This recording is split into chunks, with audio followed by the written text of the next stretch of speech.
The chocolate birthday cake hit my face with such force that I stumbled backward, frosting and candles flying everywhere, as my 60th birthday party came to a horrifying halt. "There's your fucking birthday cake, Mom," my 28-year-old son Marcus screamed in front of 30 shocked family members and friends. "Since you want to be such a selfish bitch about money." I stood there, chocolate dripping from my hair, vanilla frosting in my eyes, trying to process what had just happened. My own son had just humiliated me at my milestone birthday party because I'd refused to give him $5,000 for a vacation to Europe with his girlfriend. The room was dead silent, except for my sister's horrified gasp and my best friend's whispered, "Oh my God." If you've ever been publicly humiliated by your own child for refusing to fund their lifestyle, stay with me.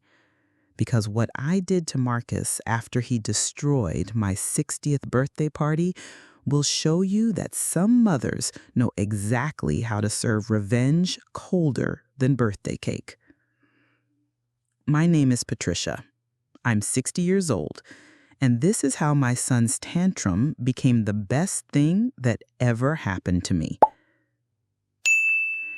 Let me tell you about the 28 years I spent creating the entitled brat who would eventually smash a birthday cake in my face because I wouldn't bankroll his European vacation.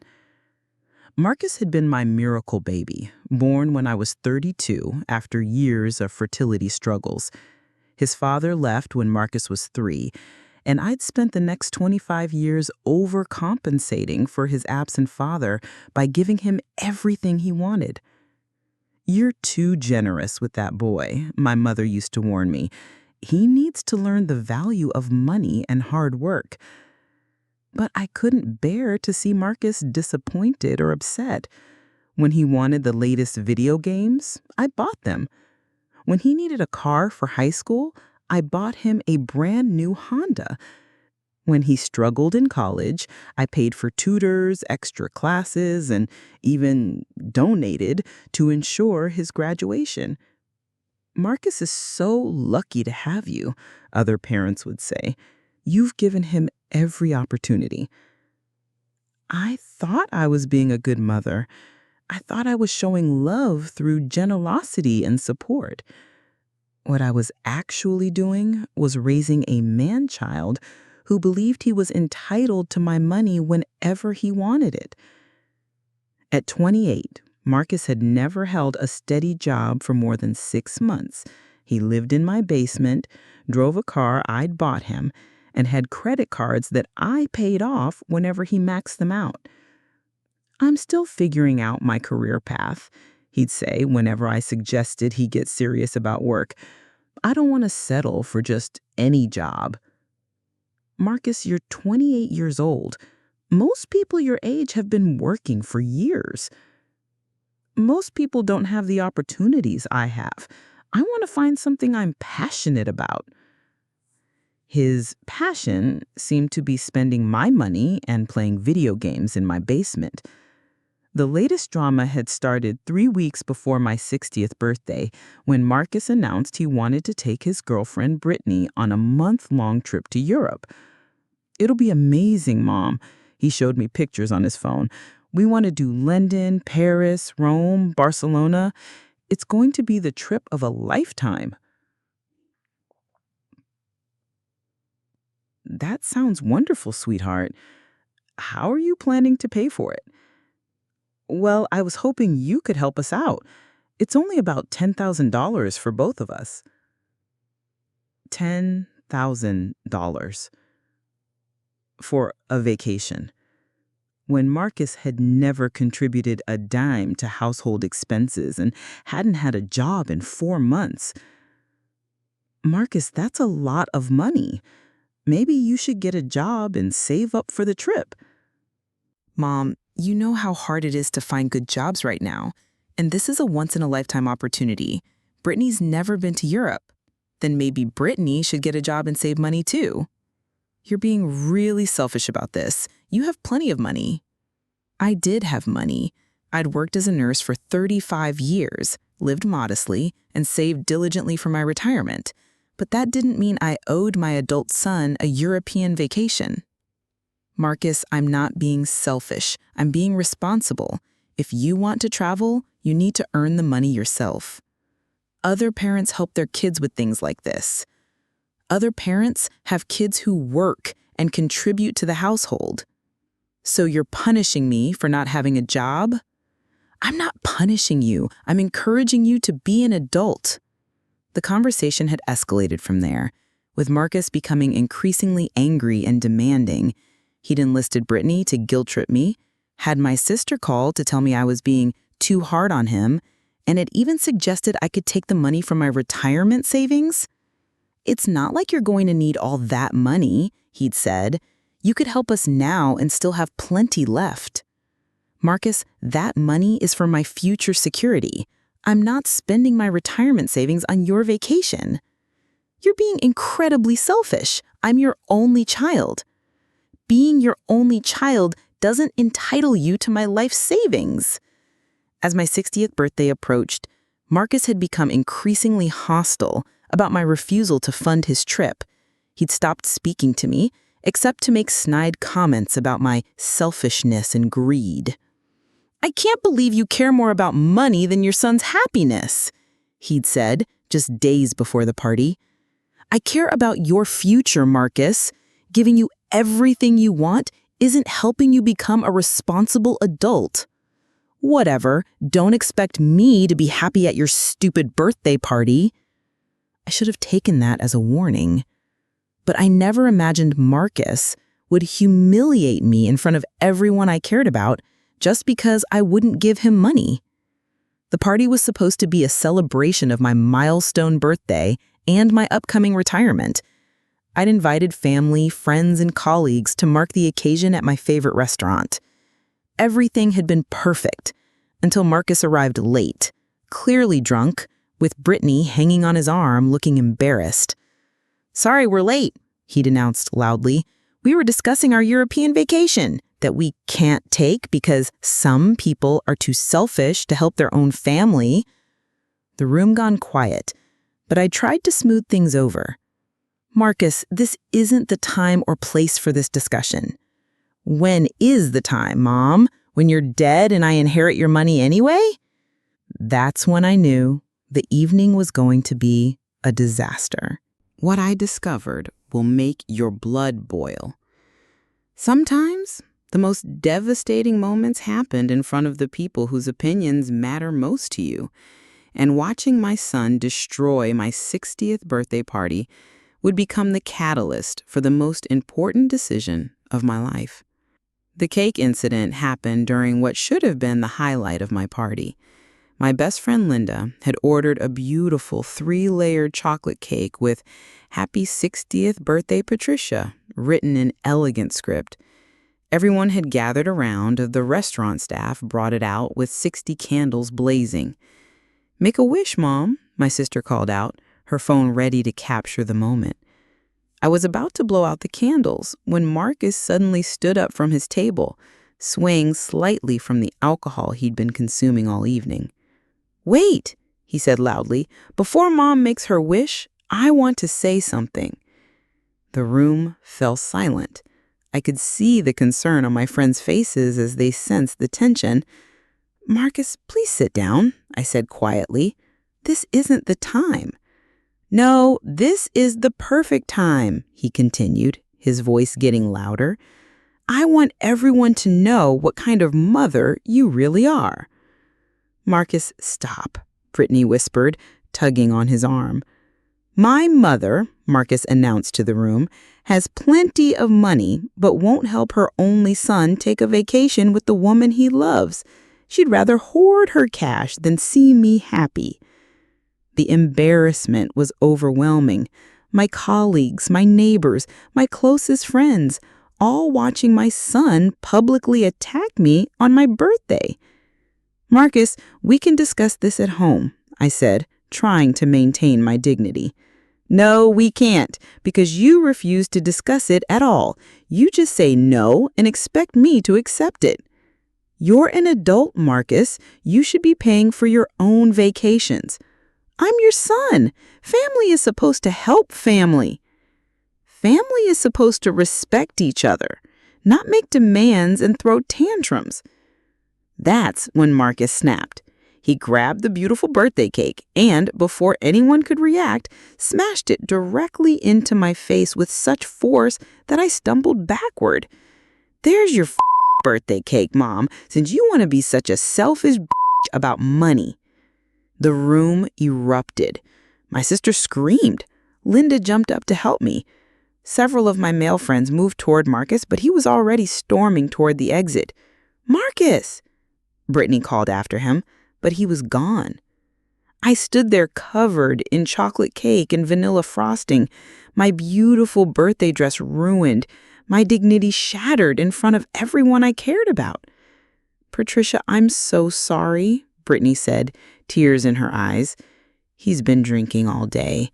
He's upset about the Europe trip, but this is unforgivable. The restaurant staff rushed over with towels and napkins, trying to help me clean up. My friends surrounded me with support and outrage at Marcus's behavior. I can't believe he did that to you, Linda said, helping me wipe frosting from my hair. On your 60th birthday, my sister added, her voice shaking with anger. His own mother. I'm calling the police, my friend Robert announced. That was assault. No, I said quietly. Don't call the police. Patricia, he attacked you in public. He humiliated you in front of everyone. He's my son. But even as I said the words, I knew something fundamentally had changed. The son I loved and supported for 28 years had just shown me exactly what he thought of me. And it wasn't love or respect. The party ended abruptly, with my friends and family rallying around me, expressing their shock and outrage at Marcus's behavior. I've never seen anything like that, my colleague Janet said. How could he do that to his own mother? He's been spoiled his whole life, my sister said bluntly. Patricia, you've given him everything, and this is how he repays you. I thought I was being a good mother. You were being a good mother. He's being a terrible son. The drive home was silent. I sat in my sister's car, still picking pieces of cake from my hair, trying to process what had happened. When we arrived at my house, Marcus's car was gone. Brittany was sitting on my front steps, crying. Mrs. Patterson, I'm so sorry, she said as soon as she saw me. Marcus left. He said he was going to his friend's house to cool off. Where are you going? I'm breaking up with him. What he did tonight was unforgivable. I can't be with someone who would treat his mother like that.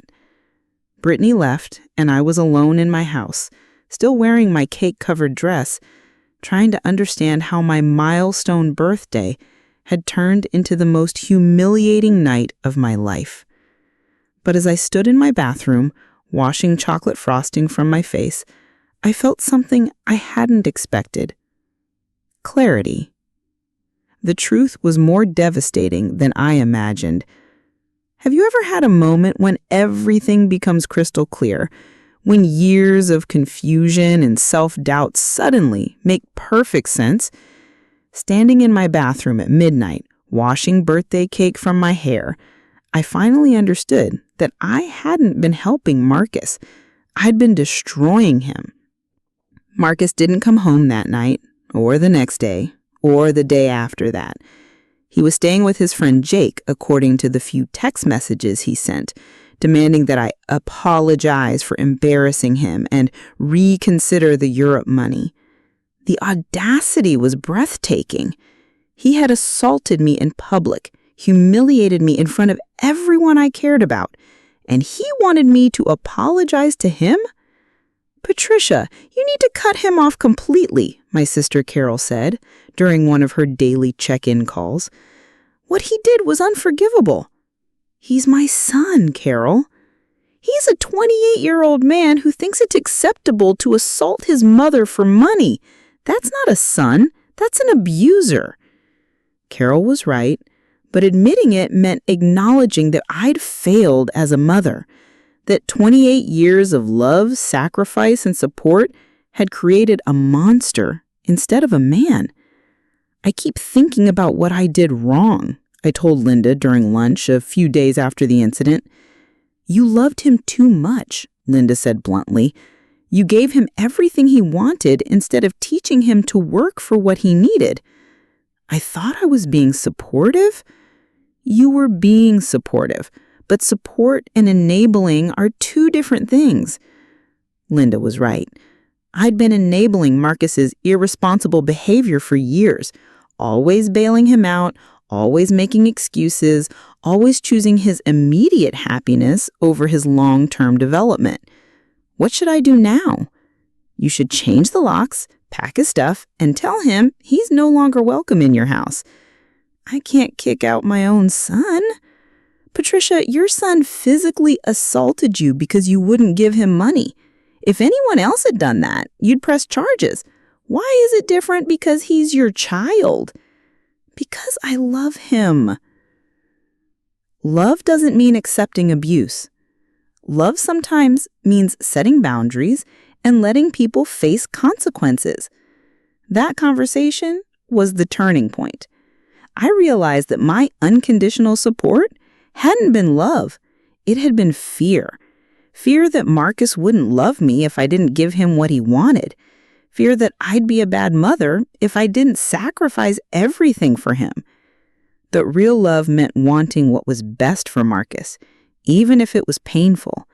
And what was best for him was learning to be a responsible adult, which he'd never do as long as I kept enabling his behavior. I made my decision that afternoon. First, I changed the locks on my house. Marcus had keys, but he lost the right to come and go as he pleased when he assaulted me. Second, I packed all his belongings, clothes, video games, personal items, and put them in storage. I paid for 1 month and gave him the key and address. Third, I canceled all the credit cards I was paying for and removed him from my bank accounts. He's now financially independent, which is what he should have been years ago. If you want a relationship with me, you need to apologize for your behavior, get a job, and start acting like the adult you are. Until then, do not contact me. Love, Mom. I had the letter delivered to Jake's house, along with the storage unit key and Marcus's car title. The car was in my name, but I signed it over to him so he couldn't claim I was trying to control him. Marcus's response was immediate and predictable. He called, screaming about how I was destroying his life and abandoning him when he needed me most. "You're my mother," he yelled into the phone. "You can't just throw me away." "I'm not throwing you away, Marcus. I'm setting boundaries." "This is all because I wouldn't apologize for the stupid cake thing." "This is because you assaulted me in public and then demanded that I apologize to you." "I was drunk and upset. People make mistakes." "Mistakes have consequences, Marcus. You're 28 years old. It's time you learn that." "So you're going to let me be homeless?" "You're not homeless. You're staying with Jake, and you have a car and your belongings. What you don't have is me paying for your lifestyle anymore." "I can't believe you're being so cruel." "I can't believe it took me 28 years to realize that giving you everything you wanted wasn't helping you." Marcus hung up on me, but the calls continued for days, sometimes angry, sometimes pleading, sometimes trying to guilt me with stories about how hard his life was without my support.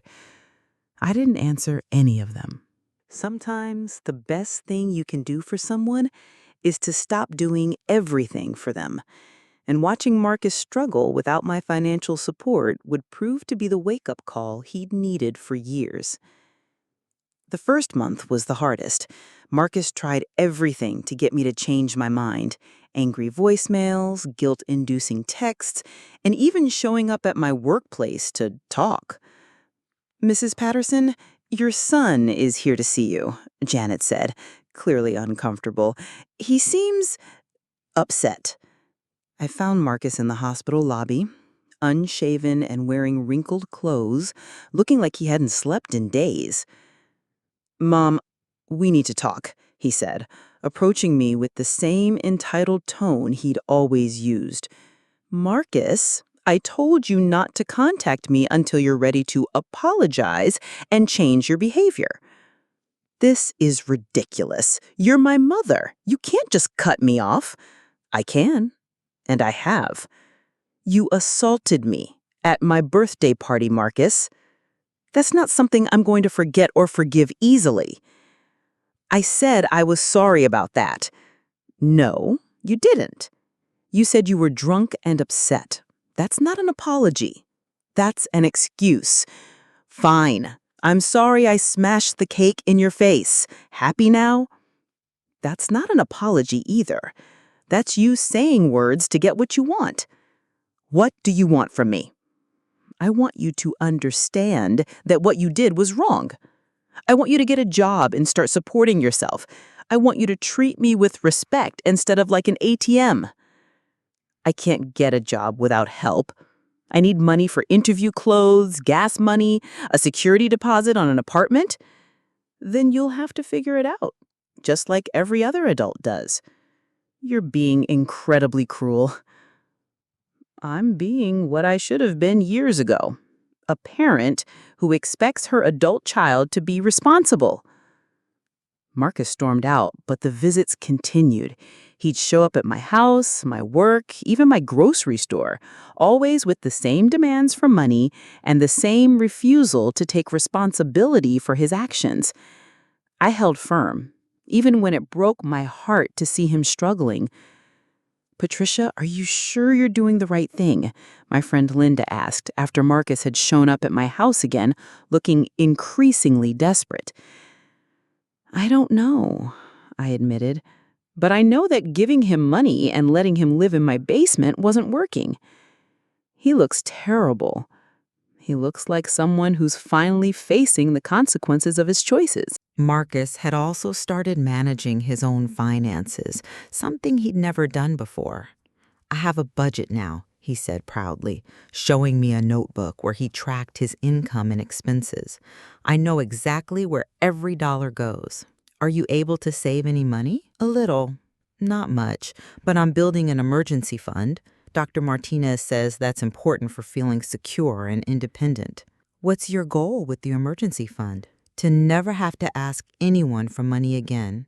To know that I can handle whatever life throws at me." The biggest change, though, was in how Marcus treated me. Gone were the demands, the guilt trips, and the entitled expectations. In their place was genuine respect, gratitude, and consideration. "Mom, I want to ask you something, but I want you to know that no is a perfectly acceptable answer." "What is it?" "Would you like to come to my apartment for dinner this weekend? I've been learning to cook, and I'd like to make you a meal to thank you for everything you've done for me." "I'd love that." "Really? You don't have to say yes just to be nice." "I'm saying yes because I want to spend time with the man you've become." That weekend, I visited Marcus's studio apartment, a tiny but clean space that he shared with two roommates. He'd prepared a simple but delicious meal and had clearly put thought and effort into making the evening special. "This is really good, Marcus," I said, tasting the pasta he'd made from scratch. "Thanks. I've been watching cooking videos online. It's cheaper than eating out, and I actually enjoy it." "I'm proud of you." "For cooking pasta?" "For everything. For getting a job, for taking responsibility, for becoming the man I always knew you could be." Marcus's eyes filled with tears. "I wasted so many years being angry and entitled. I'm sorry it took me so long to grow up." "You grew up when you were ready to grow up. That's what matters." "Do you forgive me? For the cake thing? For all the years of taking advantage of you?" "I forgave you months ago, Marcus. The question is whether you've forgiven yourself. I'm working on it. The next part will restore your faith in justice. 2 years after the birthday cake incident, I was watching Marcus receive an award for Employee of the Year at his construction company, and I realized that sometimes the best gift you can give someone is the chance to earn their own success. I want to thank my mother, Marcus said into the microphone, looking directly at me and the audience. 2 years ago, she had the courage to cut me off financially when I was acting like an entitled brat. That was the best thing anyone has ever done for me. The audience applauded, but I was focused on the pride in Marcus's voice and the genuine gratitude in his eyes. My mom taught me that real love sometimes means saying no, he continued. She taught me that being a good parent doesn't mean giving your children everything they want. It means helping them become people who can earn what they need. After the ceremony, Marcus introduced me to his coworkers and supervisors, all of whom had nothing but praise for his work ethic and attitude. Marcus is one of our best employees, his boss told me. He's reliable, hardworking, and always willing to learn new skills. He's also great with the younger guys, another coworker added. He mentors them, helps them understand that construction work is a real career, not just a temporary job. I was amazed by the respect Marcus had earned from his peers. This was the same young man who 2 years ago had never held a job for more than 6 months. How does it feel to be Employee of the Year? I asked Marcus as we drove to dinner after the ceremony. Incredible. I've never earned anything like this before. Everything I had before was just given to me. What's the difference? The difference is that this award represents something I actually accomplished. It's proof that I can succeed when I put in the effort. Marcus had indeed put in the effort. He'd completed his electrical apprenticeship, earned several safety certifications, and had been promoted twice in 2 years. I'm making more money now than I ever imagined, he told me over dinner. And the best part is that I earned every penny of it. What are you doing with the money? Saving most of it. I have a real emergency fund now, and I'm putting money aside for a down payment on a house. A house? Yeah, I want to buy my own place. Nothing fancy, just a small house that's mine. The idea of Marcus buying his own home seemed impossible just 2 years ago, when he'd been living in my basement and demanding money for European vacations. I've been pre-approved for a mortgage. The bank says I have excellent credit now. How did you build credit so quickly? I got a secured credit card and paid it off every month. I also took out a small personal loan and paid it back early. Dr. Martinez taught me about building credit responsibly. Marcus was still seeing his therapist, though less frequently now. The sessions had evolved from crisis intervention to personal development and goal setting. Dr. Martinez says I've made remarkable progress, he said. He's proud of how I've turned my life around. How do you feel about the progress you've made? Proud, but also humble. I know how close I came to ruining my life completely. What do you mean? If you hadn't cut me off when you did, I would have kept spiraling. I probably would have ended up unemployed, homeless, maybe even in jail. Why do you think that? Because I was getting more and more angry and entitled. The cake incident wasn't an isolated event. It was part of a pattern of escalating behavior. Marcus had gained insight into his own psychology through therapy and was able to articulate how his entitlement had been growing more dangerous over time. I was starting to feel like the world owed me something, he explained, like I deserved things just for existing. That kind of thinking leads to really bad places. What changed your thinking? Having to survive on my own. When I had to work for everything I needed, I realized that nobody owes me anything. Everything I have is either earned or given as a gift.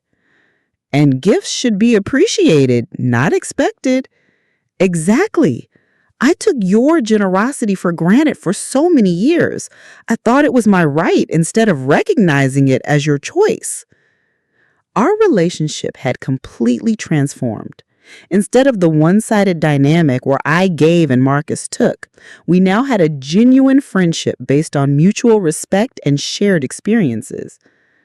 Mom, I want to ask you something, Marcus said as we finished dinner. What is it? Would you like to go on a trip together? I've been saving money and I'd like to take you somewhere nice as a thank you for everything you've done for me. Marcus, you don't need to thank me with expensive trips. I know I don't need to. I want to. I want to show you that I can plan and pay for something special without asking for help. Where were you thinking of going? Remember how I wanted to go to Europe with Brittany? Well, I've been thinking it would be more meaningful to go with you. We could see London and Paris together. The irony was perfect. Marcus wanted to take the European trip he demanded money for 2 years ago, but now he wanted to earn it himself and share it with me instead of his girlfriend. Are you sure you can afford it? I've been saving for 8 months. I have enough for both of us, and I won't go into debt for it. Then I'd love to go to Europe with you. Really? Really? It sounds like a wonderful way to celebrate how far you've come. Marcus beamed with pride and excitement. I've already started researching hotels and flights. I want to plan everything myself and show you that I can handle the responsibility. I have no doubt that you can. As we left the restaurant, I reflected on how dramatically our relationship had changed. 2 years ago, Marcus was a source of stress and disappointment. Now he was one of the most important and positive relationships in my life. Mom, can I tell you something? Marcus said as we reached our cars. Of course. I'm happier now than I've ever been in my life. Even when I was getting everything I wanted from you, I wasn't really happy. Why not? Because I didn't feel like I deserved any of it. Deep down, I knew I was taking advantage of you, and that made me feel guilty and angry. And now? Now I feel like I deserve the life I have because I've worked for it. That makes everything better. My job, my apartment, my relationships, everything. I'm so proud of the man you've become, Marcus. I'm proud of myself too, and I'm grateful every day that you love me enough to force me to grow up. What happened at our family reunion will terrify every parent watching. 5 years after the birthday cake incident, I was standing in the same restaurant where Marcus had humiliated me. But this time, I was watching him give a speech at his own 30th birthday party about the importance of earning respect instead of demanding it. 5 years ago, I assaulted my mother in this very restaurant. I smashed a birthday cake in her face because she wouldn't give me money for a vacation I hadn't earned. The room was silent, hanging on every word of his confession. That was the lowest point in my life, but it was also the beginning of the best thing that ever happened to me, learning to be a real adult. Marcus had insisted on having his 30th birthday party at the same restaurant where he'd ruined my 60th. He said he wanted to reclaim the space and show everyone how much he changed. My mother did something that night that probably saved my life, he said, looking directly at me. She cut me off completely. No money, no support, no safety net. Just tough love and the expectation that I would figure out how to be a responsible adult. The audience included many of the same people who'd witnessed his meltdown 5 years earlier. They'd watched his transformation with amazement and respect. I want everyone here to know that my mother is my hero, Marcus continued. Not because she gave me everything I wanted, but because she had the courage to stop giving me things I didn't deserve. After his speech, people approached me throughout the evening to comment on Marcus's transformation. I can't believe he's the same person who threw that tantrum 5 years ago, my friend Linda said. He's completely different. He's the person he was always capable of being, I replied. He just needed to be forced to find that person. How did you know that cutting him off would work? I didn't know. I just knew that what I was doing wasn't working. Marcus had indeed become a completely different person. He now owned his own small electrical contracting business, had bought a modest house, and was engaged to a wonderful woman named Sarah, who worked as a teacher. Sarah doesn't know about the old me, Marcus had told me when he'd introduced her. She only knows the man I am now. Are you going to tell her about your past? Eventually, but I want her to fall in love with who I am, not feel sorry for who I used to be. When Marcus did tell Sarah about his history, her response had been perfect. I'm proud of you for changing your life, she'd said, and I'm grateful to your mother for having the strength to help you become the man I fell in love with. Sarah and I had developed a wonderful relationship, built on mutual respect and shared affection for Marcus. He talks about you all the time, she told me. He says you're the strongest person he knows. He's pretty strong himself. It takes courage to completely change your life. He says he learned that courage from you. Marcus's business was thriving, built on the work ethic and integrity he developed over the past 5 years. He specialized in residential electrical work and had built a reputation for reliability and quality. I have more work than I can handle, he told me recently. I'm thinking about hiring an apprentice. That's wonderful. You'd be a good mentor. I want to help young people the way my boss helped me. Show them that skilled trades can be a real career, not just a temporary job.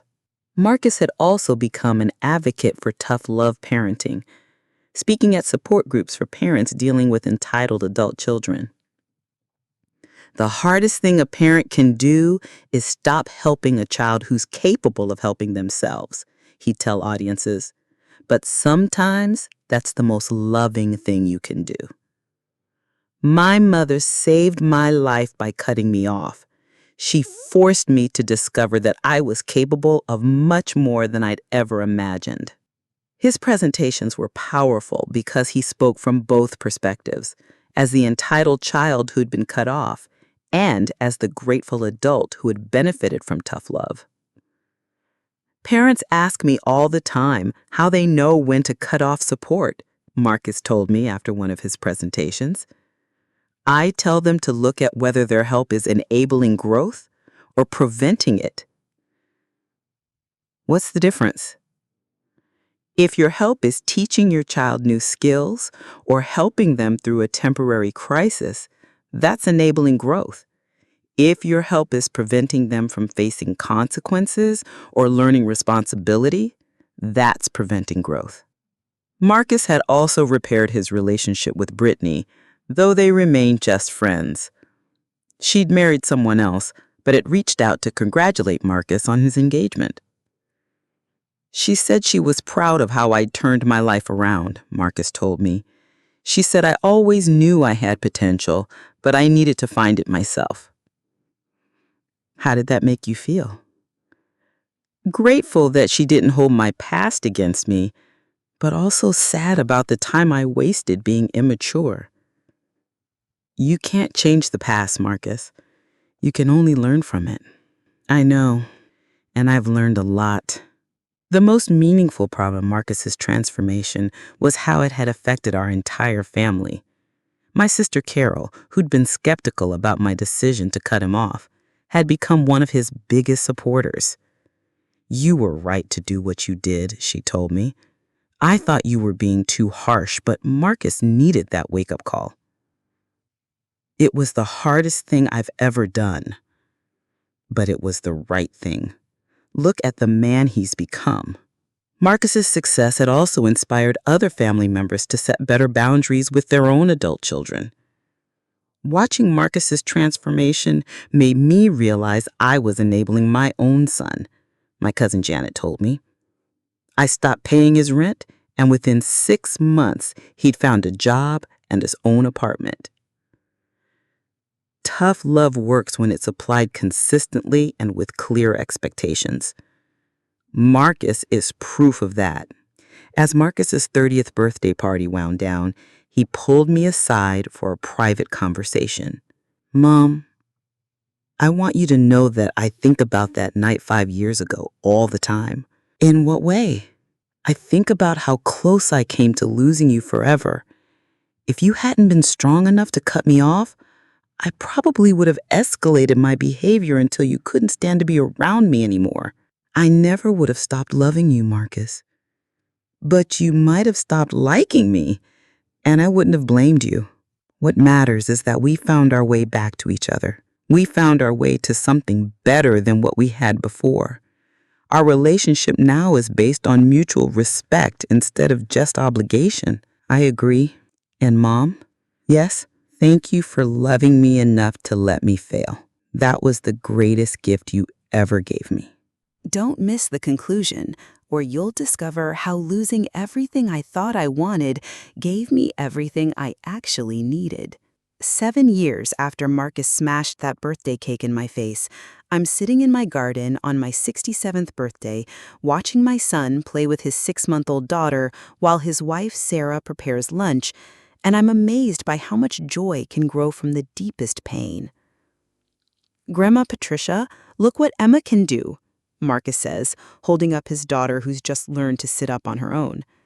She's beautiful, Marcus, and so strong. She gets that from her grandmother. Sarah says, joining us with a tray of sandwiches. Marcus tells Emma stories about how strong and brave you are. What kind of stories? About how you had the courage to do what was best for him, even when it was hard, Marcus explains.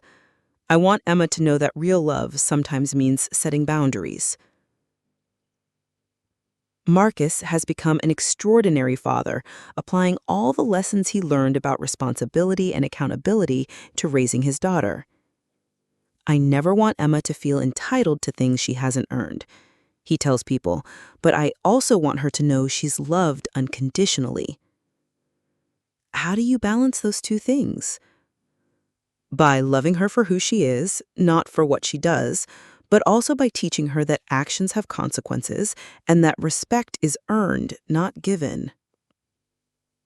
Marcus's parenting philosophy has been shaped by his own experience of being enabled and then forced to grow up. I want to give Emma every opportunity, he says, but I also want her to appreciate those opportunities and work hard to make the most of them. You're going to be a wonderful father. I hope so. I have a good example to follow. Our relationship has become the strongest and most meaningful relationship in my life. We talk several times a week, not because we have to, but because we genuinely enjoy each other's company. Mom, I need to tell you something, Marcus says as we watch Emma play with her toys. What is it? Sarah and I have been talking about having another baby. That's wonderful news. We want to ask you something, though. What? Would you consider moving closer to us? We'd love for you to be more involved in the kids' lives. Marcus and Sarah live about an hour away from me, close enough for regular visits, but far enough that I can't be an everyday presence. I don't want to interfere with your family life. You wouldn't be interfering, you'd be enhancing it. We want our children to have a close relationship with their grandmother. Are you sure? Absolutely. You've shown us what healthy family relationships look like. We want that for our kids. The invitation to be more involved in their lives feels like the ultimate validation of the difficult decision I'd made 7 years earlier.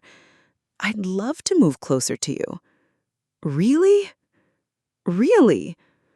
I want to be the kind of grandmother who adds value to your family, not one who creates stress or conflict. You could never create stress or conflict. You're the most respectful person I know. Marcus's transformation has also had a ripple effect on other families. His story has been featured in parenting magazines and blogs, helping other parents understand the difference between support and enabling. The Marcus Patterson story has become a model for tough love parenting. Dr. Martinez, his former therapist, tells audiences at conferences where they both speak. Marcus shows that it's never too late for people to change, but change requires consequences and accountability. Marcus has also written a book about his experience, titled The Birthday Cake That Saved My Life: How My Mother's Tough Love Transformed Me from Entitled Brat to Responsible Adult. I want other young adults to read my story and recognize themselves. I want them to understand that being cut off by your parents isn't punishment, it's an opportunity. What's the main message you want readers to take away? That your parents don't owe you anything beyond basic care and love. Everything else is a gift that should be appreciated, not expected. The book has become a bestseller, resonating with both parents struggling with entitled adult children and young adults who recognize their own behavior in Marcus's story. I get emails from people all over the country, Marcus tells me. Parents thanking me for giving me permission to set boundaries, and young adults thanking me for showing them a path to independence. How does that make you feel? Grateful that my mistakes can help other people avoid the same problems. Marcus has also established a foundation that provides job training and financial literacy education for young adults who are transitioning to independence. I want to help people learn the skills I should have learned in my 20s. Basic things like budgeting, job searching, and taking responsibility for your actions. The foundation has helped hundreds of young adults develop the skills they need to become self-sufficient, productive members of society. Your foundation is changing lives, I tell him. Our foundation, he corrects me. You're the inspiration behind everything we do. I'm just proud that you've turned your experience into something that helps other people. That's what you taught me to do. You showed me that mistakes can become opportunities if you're willing to learn from them. As we finish lunch and prepare for Emma's nap, I reflect on the journey Marcus and I have taken together. 7 years ago, he was a 28-year-old man-child who thought he was entitled to my money and my unconditional support. Today, he's a successful business owner, devoted husband, loving father, and one of my closest friends. "Mom, can I ask you something?" Marcus says as Sarah takes Emma inside for her nap. "Of course." "Do you ever regret cutting me off? Do you ever wonder what would have happened if you'd handled things differently?" "Never," I say, without hesitation. Cutting you off was the best decision I ever made as a mother. Even though it was painful? Especially because it was painful. The fact that it was hard for me to do proved that it was the right thing to do. I don't understand. If it had been easy for me to cut you off, it would have meant I didn't care about you. The fact that it broke my heart to do it proved that I was doing it out of love, not anger. I never thought about it that way. Real love sometimes requires us to do things that hurt in the short term, but help in the long term. Like letting your child fail so they can learn to succeed. Exactly. As the sun sets over my garden, I think about the birthday party 7 years ago that changed both our lives forever. Marcus thought he was destroying my special day when he smashed that cake in my face. What he actually did was give me the clarity I needed to become the mother he deserved, one who loved him enough to let him grow up. Sometimes the most devastating moments become the most transformative ones. Marcus thought he was humiliating me when he smashed that birthday cake in my face, but he actually gave me the courage to save both our lives. His tantrum didn't destroy our relationship. It forced us to build a better one based on respect instead of entitlement, love instead of obligation, and truth instead of enabling. Have you ever had to set tough boundaries with an adult child? Have you struggled with the difference between helping and enabling? Share your thoughts in the comments below. Your experience might help another parent find the courage to choose love over comfort, growth over enabling, and long-term success over short-term peace.